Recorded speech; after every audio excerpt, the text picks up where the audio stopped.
ये देखिए -2 और -1 इनका सम कितना हो जाएगा?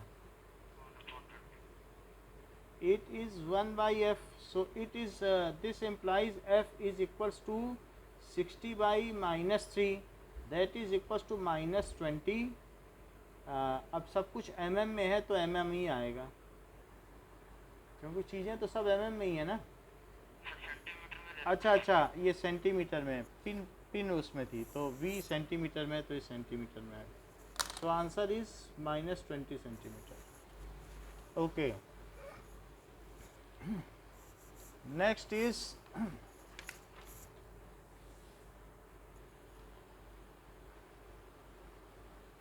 now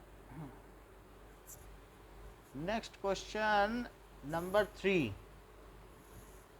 Under which of the condition concave mirror can have image larger than the actual object? So under which condition concave mirror can give image larger than object?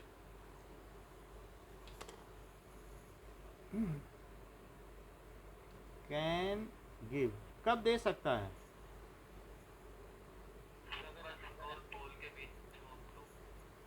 Then object, तो जब infinity पर है तो point size image, point size, और beyond सी है तो diminished, eight सी तो same size, और बिटवीन सी एंड एफ तो लार्ज। तो हम ये कह सकते हैं कि अगर हमें लार्ज चाहिए, when object is kept at A distance between focus and centre, ये लिखना पड़ेगा, यही इसका आंसर है। If object is kept between focus and centre of curvature.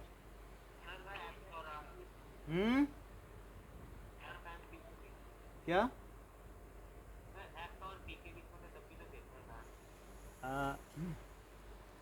एक minute, larger than the actual object between focus and, ठीक है, can form an image. तो ये क्वेश्चन में गलती है, इसमें इनको लिखना, ये ठीक है, kept between C and P होना चाहिए, तो हर इस केस में लार्जरी होगी, और एफ पे भी लार्जरी होती है, ठीक है, ये आंसर ऐसा होना चाहिए। अगर जैसा होगा आप अपना ऑप्शन देख के कर लेना, बट यही सही आंसर है। बहुत सारे डायग्राम शो किए गए हैं, एक तो ये है,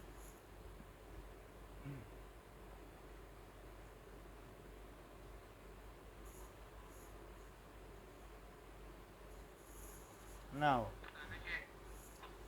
there is A B C D option दे रखे हैं,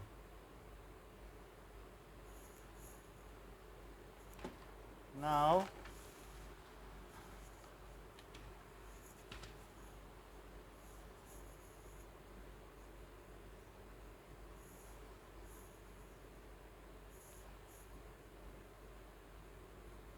ये ऐसे दे रखा है, this is F1, this is F2। तो अब यहाँ पर F1 है, ये F2 है, this is F1 F2, this is F1 F2।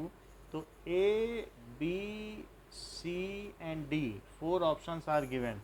तो इसमें कौन कौन से सही ऑप्शन हैं? 2 सही हैं, 2 भी हो सकते हैं, ज़्यादा भी हो सकते हैं, कौन से सही हैं? डी गलत है, क्योंकि अगर फोकस से जाएगी तो पैरेलल हो जाएगी। A B C and correct, A B and C are correct, क्योंकि ऑप्टिक सेंटर से जाएगी तो सीधी निकल जाएगी, पैरेलल है तो फोकस से जाएगी, और अगर फोकस से जा रही है तो दब जाएगी और पैरेलल हो जाएगी। नाउ क्वेश्चन नंबर 5, अ रे एंटर्स, अगर मान लीजिए ए मीडियम से इंटर करती है और यहाँ से इंटर कर रही है, और इंटर करने के बाद ये ऐसे चली जाती है, ऐसे। ये अलग मीडियम है, दो मीडियम है यहाँ पर। तो A medium and B medium, ये दूसरा मीडियम है, और ये नॉर्मल है, ये नॉर्मल है, ये परपेंडिकुलर है। तो रे एक मीडियम से दूसरे मीडियम में गई है। नाउ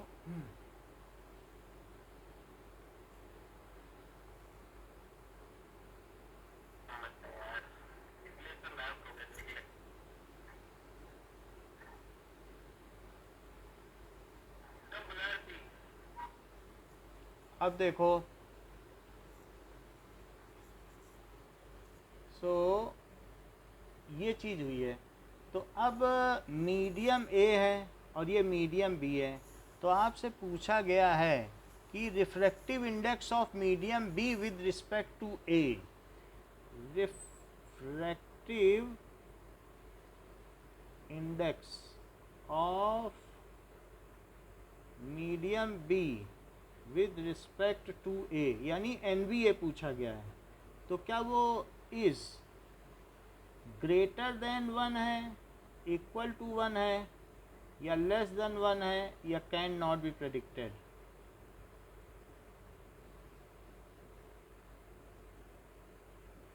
पहले तो ये देखो डेंसर मीडियम कौन सा है।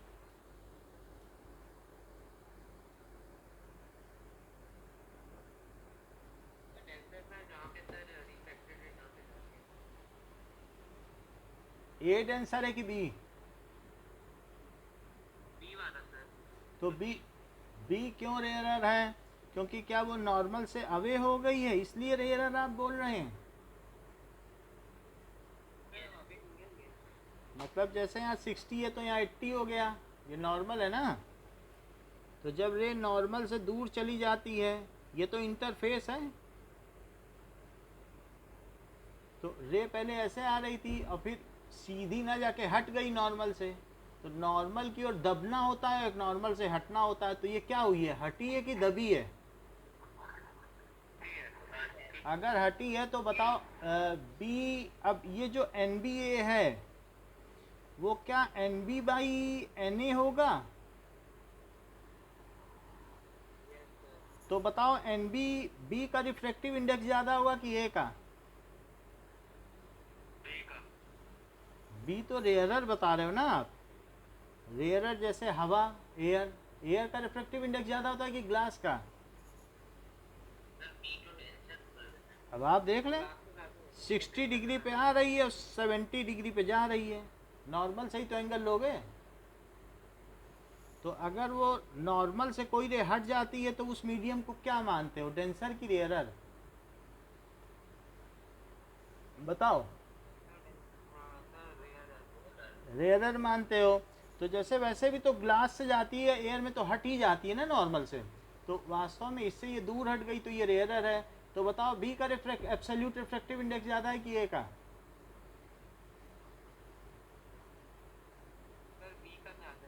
बी का ज़्यादा नहीं है। जैसे ये देखो, मान लीजिए ये ग्लास है और ग्लास में अब ये देखो ये दूर हट गई। तो दूर हटने पे एक ऐसी रे ऐसे आई है। तो ये ग्लास है और ये एयर है। ये लगभग वही केस है कि यहाँ पर कम एंगल है और ये दूर हट गई। बताओ किसका रिफ्रैक्टिव इंडेक्स ज़्यादा है एब्सोल्यूट, ग्लास का ज़्यादा है कि एयर का?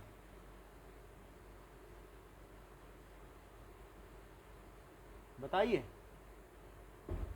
ग्लास का 1.5 होता है और इसका कितना होता है 1.003। जो रेयरर मीडियम उसका कम होता है और उसमें रे दूर हट जाती है क्या?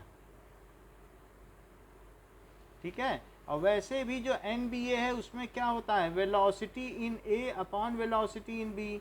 तो रेयरर कौन सा है, पहले इतना बताओ, रेयरर कौन सा है? एक मिनट।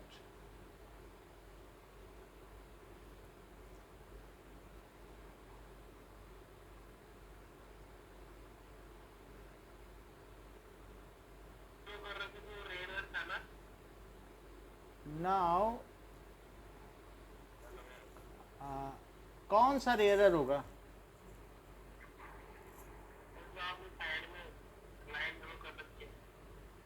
नहीं, इसमें ए है, ये पूरा ए मीडियम है, जो लेफ्ट वाला है वो ए मीडियम है।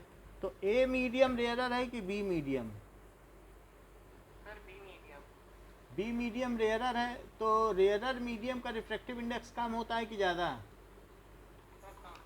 कम होता है। तो इससे आप पता करो ये वैल्यू कैसी होगी। एन बी लेस है ना एन ए से, क्योंकि एन ए डेंसर है। तो अब ये वैल्यू क्या होगी? ऊपर वाली आपने कही है कि लेस है और नीचे वाली मोर है। तो ये जो वैल्यू होगी refractive index of B with respect to A, it is N B by N A. अगर न्यूमरेटर छोटा हो डिनोमिनेटर बड़ा हो तो वो वैल्यू क्या आएगी? लेस देन वन आएगी कि ग्रेटर देन वन?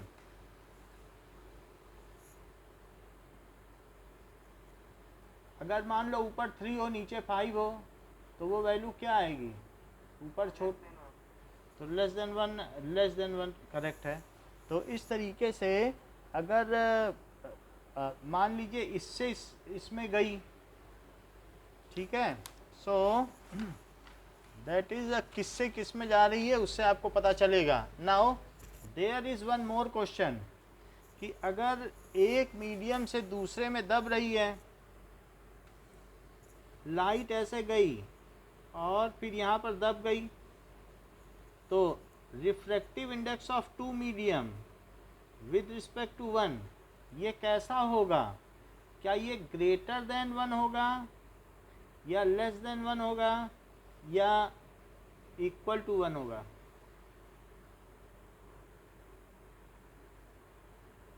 बताइए।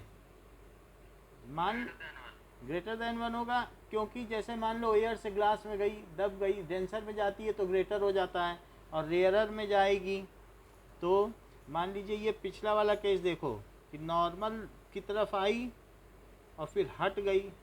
तो अब इस तरीके से 1 और 2 है, तो refractive index of 2 with respect to 1 क्या होगा? लेस देन 1 हो जाएगा।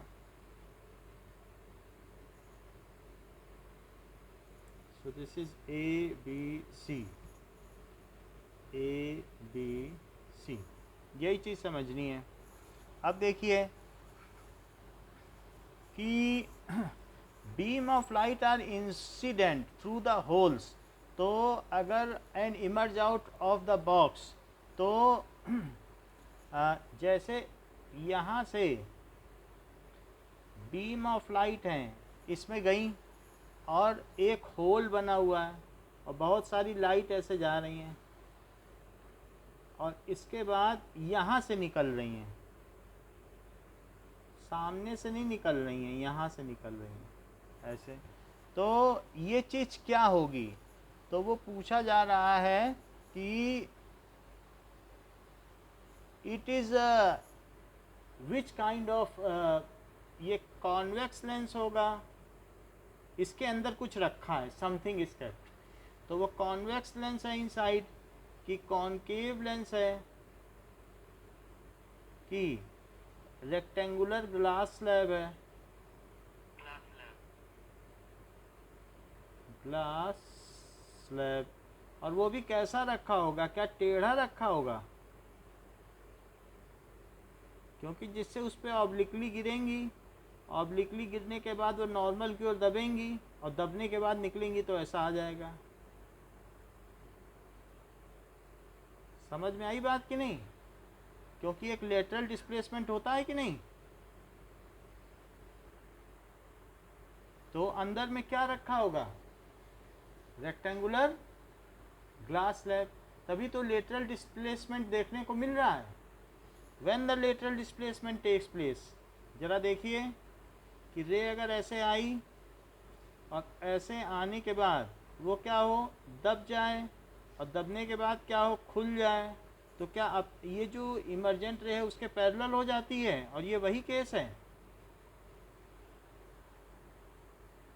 कि गई कहीं से और आई कहीं से। ओके, नाउ अब देखें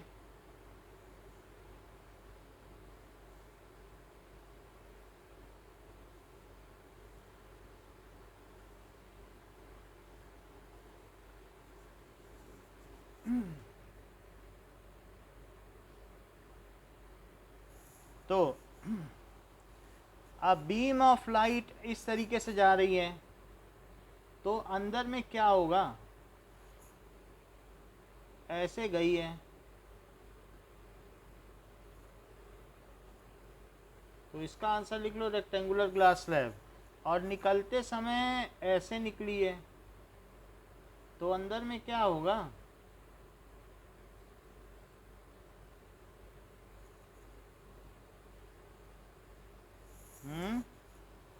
ये एक बॉक्स है, इसमें कॉन्केव लेंस। पूछा जा रहा है कि कॉनकेव लेंस होगा कि कॉन्वेक्स लेंस होगा या rectangular glass slab. Concave lens. क्योंकि इसके अंदर अब जब रेज आएंगी तो वो क्या होंगी, क्या वो सब फोकस की ओर मिलेंगी, जो भी होंगी क्या वो फोकस की ओर मिल जाएंगी,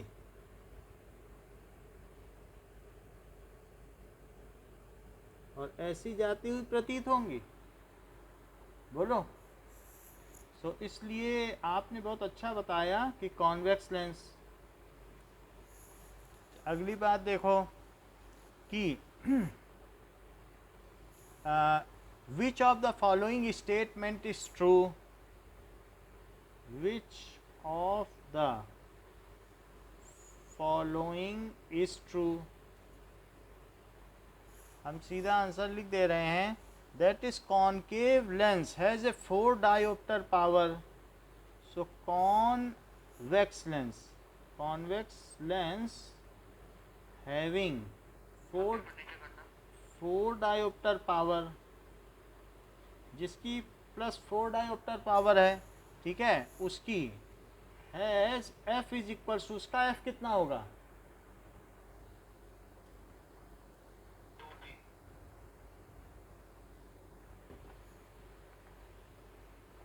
बताए, जिसको मालूम हो बता दे। 1/T। दैट इज 1/p कितना होता है, +0.25d। इतनी बात समझ में आई, क्योंकि 1/4 कर देंगे तो +0.25, और डी नहीं है, मीटर हो जाएगा। क्या हो जाएगा, फोकल लेंथ किस में होती है, मीटर में। Okay, now that is next question.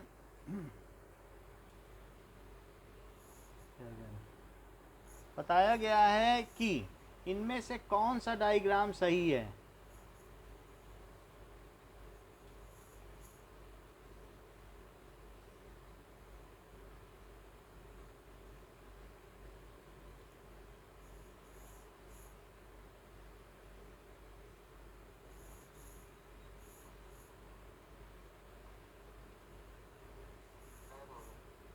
बोलो।